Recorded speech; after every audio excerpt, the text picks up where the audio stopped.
एक लड़का जो 3 साल तक एक भूत के साथ रहता है, उससे शादी करता है और उसके साथ बिल्कुल पति-पत्नी की तरह रहता है। क्या ऐसा आज के ज़माने में हो सकता है? ये कहानी जो मैं आपके सामने लेकर आई हूँ, ये बिल्कुल सत्यता पर आधारित है। ये कहानी 1980 की है, जिस दौर में लोगों को बहुत ज़्यादा ऐसी बीमारियाँ हो जाया करती थी, जिनका कोई तोड़ नहीं था, जैसे टीबी।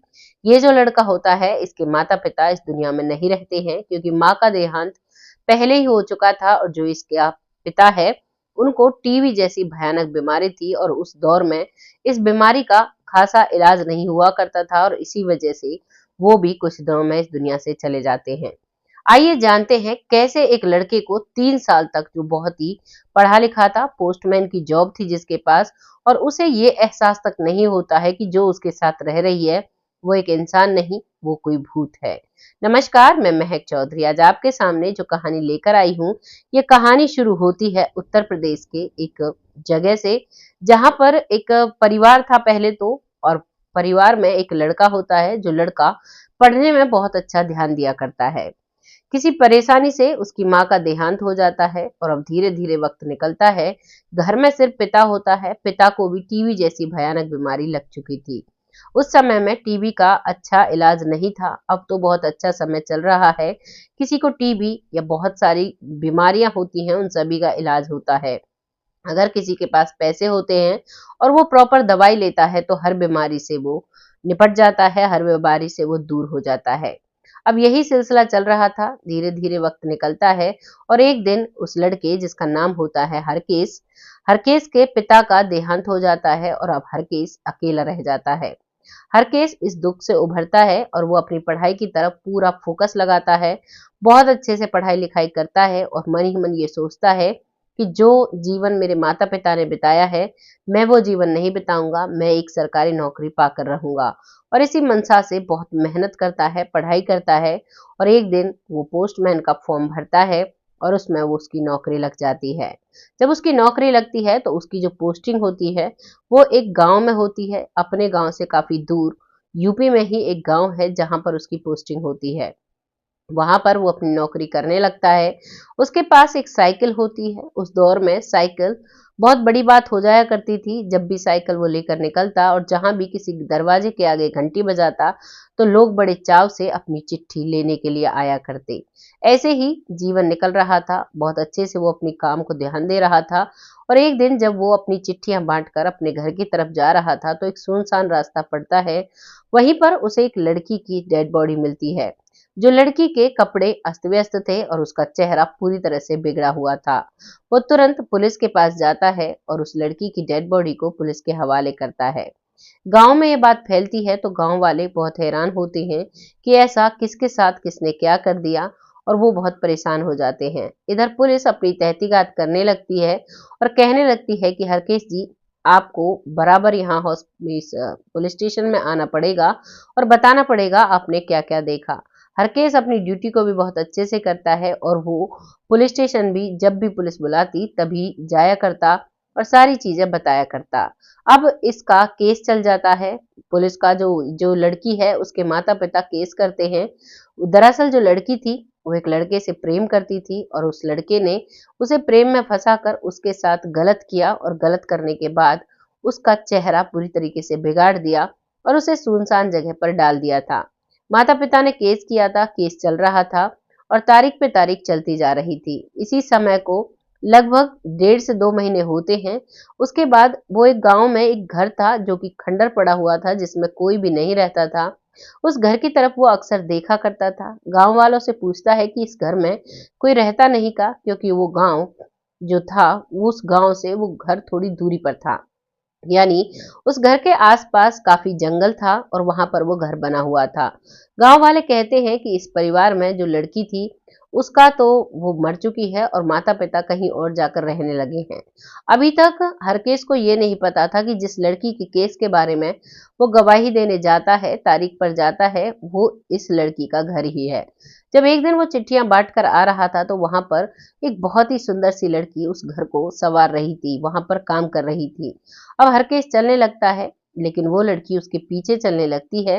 जब वो उसके पीछे चलती है तो लड़का सोचता है कि ये मेरे पीछे क्यों चल रही है, क्योंकि जवान लड़की थी और गांव में पहले ऐसा माहौल हुआ करता था कि अगर कोई किसी लड़की के साथ चल दे या लड़की की तरफ देख ले या उससे बात कर ले तो तरह तरह की अफवाहें उड़ जाती थी।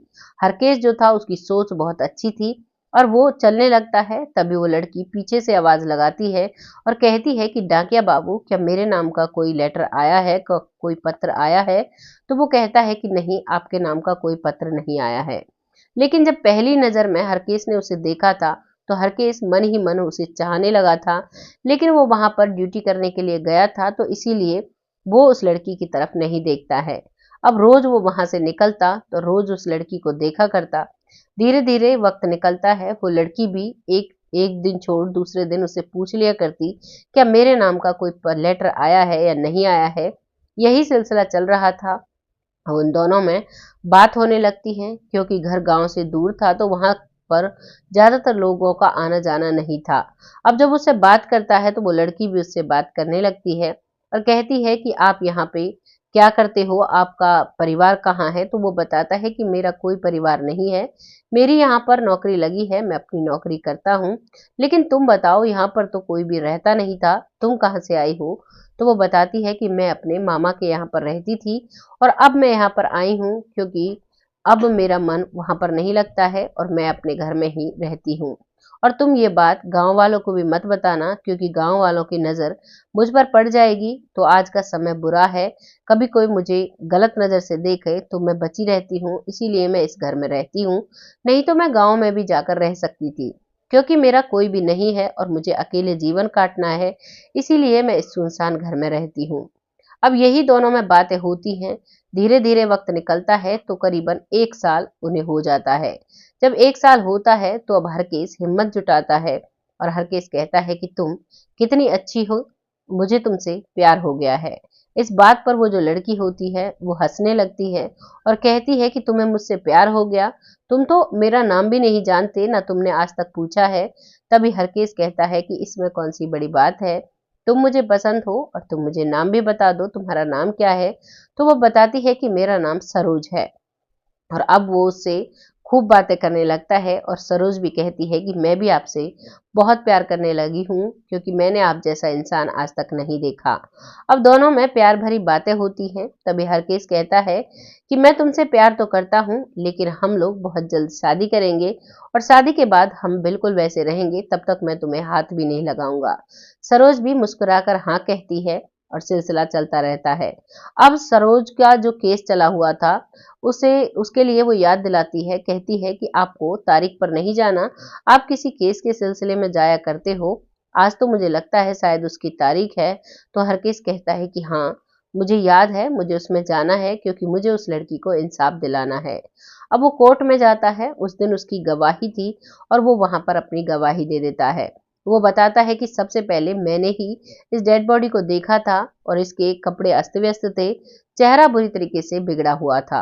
अब जो दोषी है उसे सजा मिल जाती है और वहां पर उस लड़की के माता पिता भी आए थे और वो माता पिता हरकेश का बहुत धन्यवाद करते हैं और कहते हैं कि बेटा, तुम्हारी वजह से हमारी बेटी को आज इंसाफ मिला है, आज वो जहां भी होगी बहुत खुश होगी।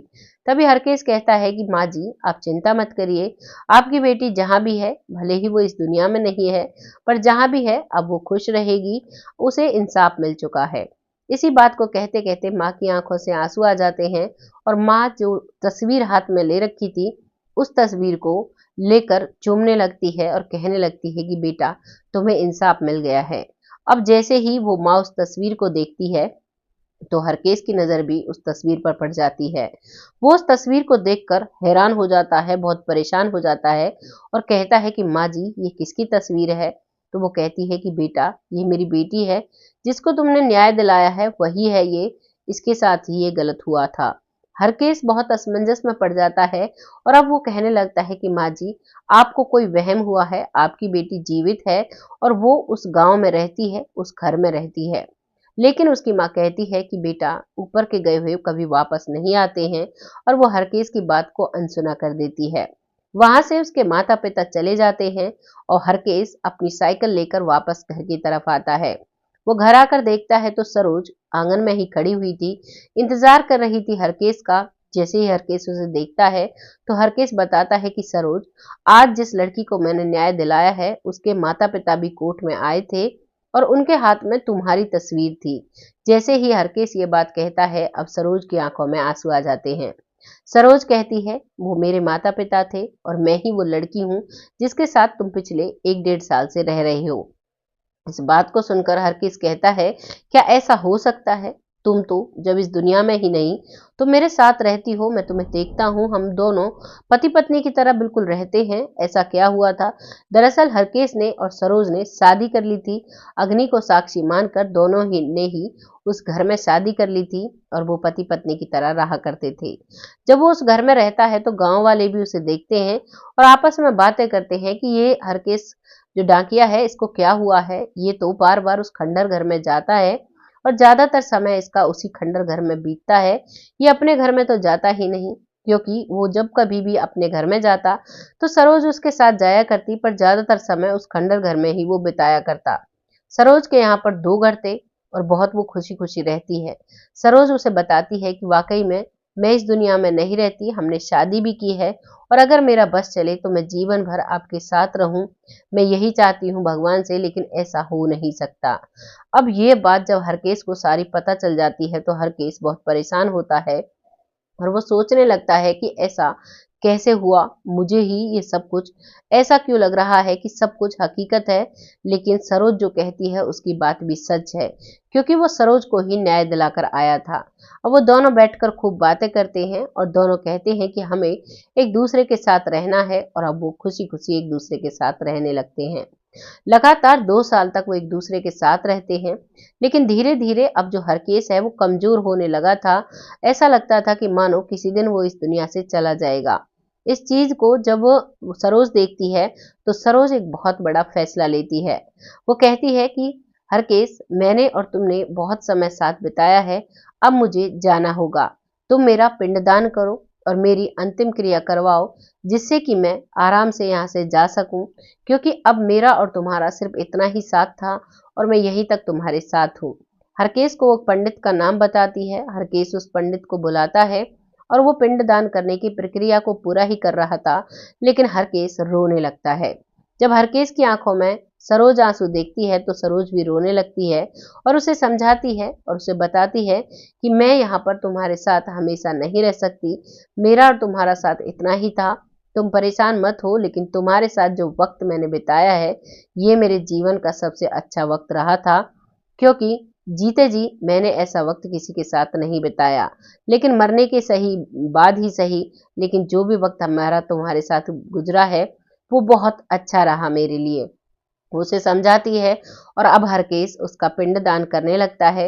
उस समय सरोज वहीं पर खड़ी रहती है, हरकेश उसे देखता रहता है, यहाँ तक कि पंडित जी को भी वो नहीं दिखती है। और अब जैसे ही उसका पिंडदान होता है, पूरी प्रक्रिया पूरी होती है, उसके बाद देखते ही देखते जो सरोज है वो हवा में विलीन हो जाती है और जो हरकेश है वो बहुत जोर जोर से रोने लगता है। पंडित जी उससे पूछते हैं क्या हुआ, तो वो पंडित जी को कुछ भी नहीं बताता है। गांव वाले जब इस किस्से को सुनते हैं तो गांव वाले भी बहुत हैरान होते हैं और गांव में बातें चलने लगती है कि हमें तो पहले ही पता था कि ये किसी भूत के साथ रहता है, ये उस खंडर घर में जाता है और वहीं पर अक्सर किसी से बातें करते हुए रहता है, क्योंकि गांव वालों को सरोज दिखाई नहीं देती थी। यही सिलसिला चला था। उसके बाद जो हरकेश है वो कसम खाता है कि मैं किसी से भी शादी नहीं करूंगा और वो अपना पूरा जीवन अपने डाकिये की ड्यूटी को करता है और पूरा जीवन सरोज की याद में बिता देता है और कुछ ही समय के बाद हरकेश भी इस दुनिया से चला जाता है। ये कहानी जब सबके सामने आई उस समय पर बहुत से लोग ऐसे थे जिन्होंने विश्वास नहीं किया, लेकिन बहुत से लोग ऐसे थे जिन्होंने सब कुछ देखा था, जो सभी इस पर विश्वास करते हैं। ये एक ऐसी कहानी हमारे सामने आई है जिसने हमें सोचने पर वाकई में मजबूर कर दिया है। क्या ऐसा भी हो सकता है? जीवन अपने उस प्रेम के याद में बिता देता है हरकेश, जो कि पोस्टमैन होता है और फिर इस दुनिया से चला जाता है। वाकई में एक सच्चे प्यार की मिसाल हरकेश ने यहाँ पर दी है, लेकिन कुछ लोग इस बात पर विश्वास करेंगे और कुछ नहीं, क्योंकि हमारा कानून जो है वो इन चीजों को नहीं मांगता है। वो हर किसी चीज में सबूत मांगता है और इसमें ऐसा कोई भी सबूत ना हरकेश के पास था और ना ही किसी और के पास था। ये कहानी यहाँ पर समाप्त होती है। ये कहानी जैसी भी आपको लगी हो कमेंट सेक्शन में लिखिएगा जरूर। बहुत जल्द ऐसी ही किसी कहानी के साथ आती हूँ। तब तक खुश रहें, आबाद रहें, अपना और अपनों का ख्याल रखें। यहाँ पर हरकेश के शायद घर वाले होते तो उनको इन चीजों का एहसास होता, लेकिन हरकेश सिर्फ अकेला था और इस चीज का किसी को भी एहसास नहीं हो पाता।